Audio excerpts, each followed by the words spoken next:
Joining us now is Liz Winstead. She's the co-creator of The Daily Show and is doing incredibly important work for reproductive justice with a group known as Abortion Access Front. Liz, it's been a while. It's really great to have you on the show. It's really great to see both of you, thanks. So I wanted to start off by discussing a tweet of yours actually that felt really good to read, because sometimes it feels like we're misunderstood on this show where we demand actual action from our Democratic lawmakers and presidents. And so after the Biden administration said that progressive activists were out of line, essentially, out of step with the mainstream Democratic Party in regard to abortion rights, you wrote, quote, "What's enraging about Biden slamming abortion activists is the activists, funders, lawyers, and providers are the ones doing all the work. We're at a breaking point. The least he could do is acknowledge our hard, very real work. We risk jail time, and he comes at us with this? Wow." So you say a lot there that I agree with, obviously, but elaborate on it a little further. The kind of work you do and what it feels like to hear the leader of this country, a Democratic president, basically like slap progressive activists down. Well, I mean, I think that it's so telling as to how we talk about abortion at this point. Democrats, while patting themselves on the back for being pro-choice, have historically not been actively trying to protect abortion, expanding access to abortion. And when you have, the frustrating work that we do, which is just, could somebody please recognize that these doctors for years have gone to work under threat of their lives, threat of their families' lives. These funds are trying to navigate how they can get low-income folks, Black and brown folks, the care that they need at the risk of jail time. Activists simply saying, Joe Biden has said the word abortion less than 5 times publicly. There's an entire website about it. And if you can't say it, you can't advocate for it, right? And the thing that's hilarious is, of course, I got dragged by the same people who dragged me when I supported Bernie. They're just always like, who are you? What are you doing? Whatever. And it's like, they're never people who know what's going on the ground. I've been to 85 clinics, literally doing work. I'm on Zoom calls daily with people sobbing, trying to keep their clinics open, trying to keep their employees from just wondering where they're gonna go next, and trying to get patients from Texas to Minnesota to have an abortion. And so for armchair Democrats, and by the way, out of touch with the Democratic base, I'm not talking about Democrats. I'm talking about someone's personal life and their bodily autonomy and whether or not they are considered a full citizen or not. And to defend Joe Biden in his inartful remarks, his not ever having being pushed to try to even say that the Hyde Amendment's bad, to have somebody who won't talk about the issue and then to have this slide in that the activists are wrecking things, it's a mess. It's a mess. Yeah, if you look at Biden's past, especially on the abortion issue, after Roe v. Wade, the Supreme Court ruling in Roe v. Wade, he was willing to work with Republican lawmakers in order to have an amendment to our Constitution that would allow states to determine what the abortion laws should be. So, you do look at his past and it's very clear that he sided with the right wing on that issue, along with a whole host of other issues like busing, school integration, but the other thing that's really standing out to me about this administration's response to women having their reproductive rights stripped away from them is how we have the first ever female vice president. And in every interview I've seen her do on this very topic, she leaves much to be desired. That's my interpretation of it. But I wanna show you a short segment of an interview she did over the weekend. I wanna get your thoughts on this because it's just, I don't even really understand what her message is here, but let's take a look at that and I wanna get your thoughts. Did Democrats fail, past Democratic presidents, congressional leaders, to not codify Roe v. Wade over the past 5 decades? I think that, to be very honest with you, I do believe that we should have rightly believed, but we certainly believe that certain issues are just settled. Certain issues are just settled. Clearly we're not. No, that's right. And that's why I do believe that we are living, sadly, in real unsettled times. So what does this mean? It means that we're looking at elections coming up in 120-something days. They're going to be about who serves in Congress, and we need a pro-choice Congress. So we're hearing that we need to vote for more Democrats. That's the solution from the vice president. I mean, this, abortion, and I could talk about it for hours with y'all. But one thing that I think folks who don't do this work on the reg really, really, really don't understand is when we talk about this issue, we have ceded to the right wing all of the language. Anti-abortion people say the word abortion 4 times more than those of us who are pro-abortion. And so we can't get politicians active or voters active on this issue unless we really start having conversations about what abortion does and what these laws are actually doing to people's lives. And it's so interesting because I'm not one of the people that was like, Biden should do more. I'm well aware of how much power the executive branch has, but I'm also fundamentally aware that the one thing that everybody can agree about Biden is that he really does empathize with people. And when he talks about an issue he's passionate about, you can see it in the core of his being. And that comes from meeting with families who have been victimized by particular laws or whatever. Activists in this space, people who've had abortions, organizations who represent people who've had abortions, have asked for a meeting with the administration behind closed doors so that they could talk about what it means to be someone who's had an abortion, so that compassion could be offered up to the American people. And the thing that I guess I feel so kicked in the teeth about for my fellow people that I work with is what they go through every day, and that they're at a breaking point because they've had to advocate for themselves. They've had to beg for the media to tell their stories. They've had to beg for politicians to even talk about the issue.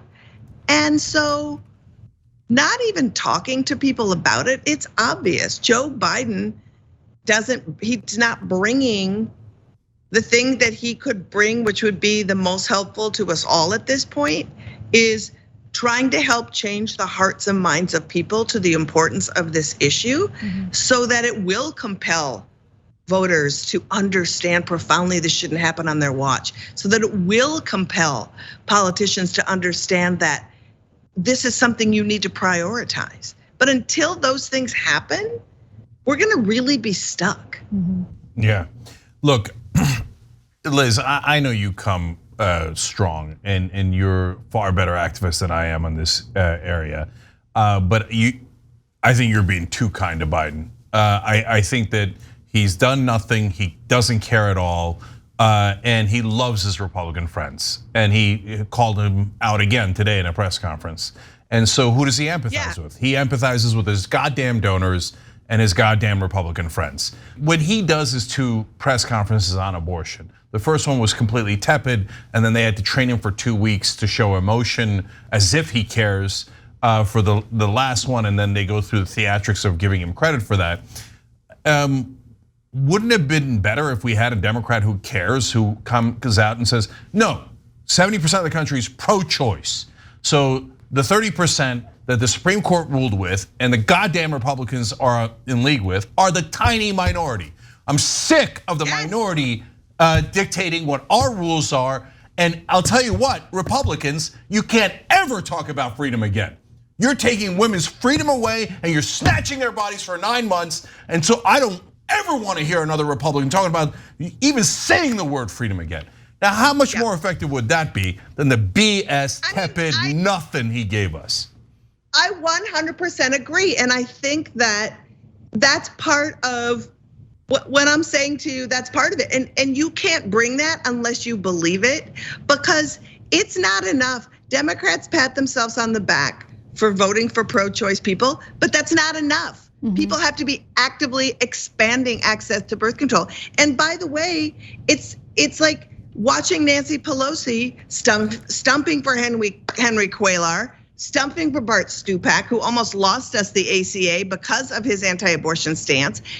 Stumping against Marie Newman in Illinois, for Dan Lipinski, anti-abortion, Democrat.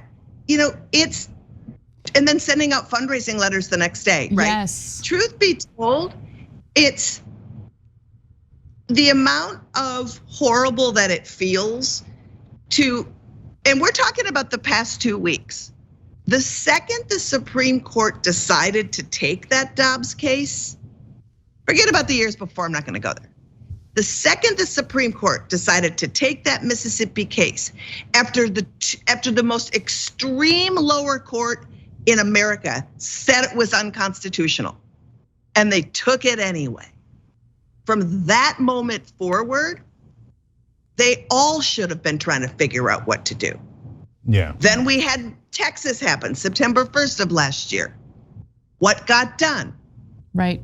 Nothing. So what got done is Biden considered a lifetime federal judgeship to an anti-abortion judge in Kentucky. And gave it to him.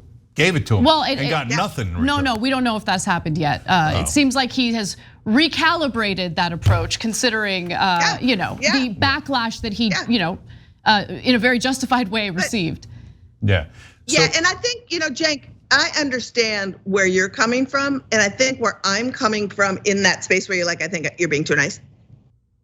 It is what Democrats want from Biden, but he won't give it to us on this issue.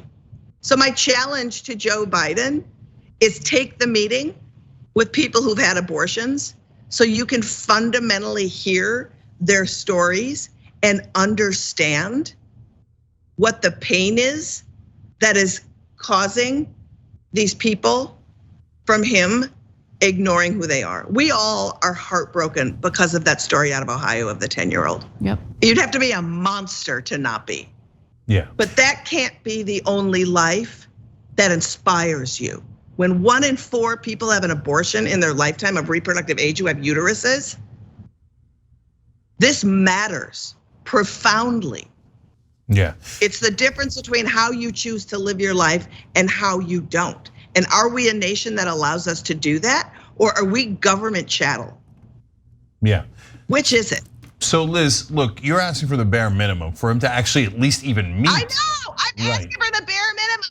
And you would think that I was like Glenn Greenwalding on his ass. You know what I mean? It's like, give me a break. Yeah, absolutely. And so he'll meet with Republicans 20 times before he meets with the people on his side, because he doesn't view them as on his side. He's like, what do you mean? Mitch McConnell's on my side. He helped me get tax cuts for the rich and make them permanent. So anyways, and we're not venting here. There's strategy here. If you call the Republicans anti-freedom, that hurts them politically, strategically. And by the way, if you want to get more Democrats elected to overturn this, they've never shown an inclination in actually doing anything, well, even if they have super majorities. But if you think that's the right way to go, attacking Republicans will get more Democrats elected than sitting on your ass. And so that leads to one more thing for me, Liz. So look, you're co-creator of The Daily Show. I think in DC, there's a complete ass-kissing culture, okay? And if you don't kiss the ass of the powerful, they feel that that is the biggest crime there is. Taking away rights of women to control their own bodies, tiny. Criticizing a Democratic leader, oh my God, third rail. And isn't that why, in your experience, The Daily Show was basically the only thing allowed on television that could criticize politicians? And when Stephen Colbert, who at the time was with The Daily Show, does that White House Correspondents' Dinner speech, which was brilliant. He's considered at the time persona non grata, and it was outrageous, and how dare he. Isn't it the success of that show, the success of all the people involved in it, directly proportional to how much the so-called real reporters kiss the ass of the powerful? But yes, and let me and I'm glad you brought this up because it's always an opportunity to remind folks that when Stephen Colbert got dragged over the coals, it was because also he pointed out that the media did such a garbage job reporting on that president. The public loved it. The people that had the conch shell had tried to spin all these different ways of how he bombed and all this stuff. He didn't back down, did it, went for it, and the media loved it. And the public loved it. And the media, of course, had to protect their own asses. And it was gross. But yes, I think that that's right. I think that the best reporting is always gonna be when you stay away from who you're trying to hold accountable. You go to Washington, you see people and like, well, so-and-so's kid goes to my school and sometimes we carpool. It's like, that person's a monster. I don't care. Yep. That's not your job. Your job is to keep us informed. That's exactly right. But I think they see their livelihood on the line if they're like living in Washington and their access to these politicians means more to them and the future of their careers as opposed to representing what the public needs to know, right? Giving the public the information they deserve. I wanted to just finally mention the work that you're doing. Unfortunately, we don't have enough time to get into the details. You had an interview with the Majority Report that I want to direct everyone to because you get into the activism and what you're doing specifically on the ground with Abortion Access Front. Where can our audience members learn more about it so they can join along and be active with you? Good question. So we're doing a massive mobilization on July 17th, where we're bringing activists from around the country who do different aspects of this work to do a massive live stream. If you go to operationsaveabortion.com, you can read all about what it is. It's this Sunday if you can join. If you can't join, all of the videos and the toolkits will be online, but I highly recommend getting your friends together, watching it so that you can figure out where you wanna hang your hat and get to work. Liz, thank you so much. I appreciate you coming on the show, but more importantly, I appreciate the work you're doing. You're such an important figure. You, along with all the people who are doing the hard work out there to mitigate the damage that the Supreme Court reversal of Roe has already done. So thank you again. Hopefully you'll come back on soon. Oh, thank you. And I just want to say too, thanks to your network, I've been on every single show on your network, and it's the only network I can say that about where people have shown a genuine interest and repeatedly had me on. So I can't tell you how much I appreciate it. It's our pleasure. Thank you, Liz. Thanks for watching The Young Turks. Really appreciate it. Another way to show support is through YouTube memberships. You'll get to interact with us more. There's live chat emojis, badges. You've got emojis of me, Anna, John, JR. So those are super fun. But you also get playback of our exclusive member-only shows and specials right after they air. So all of that, all you gotta do is click that join button right underneath the video. Thank you.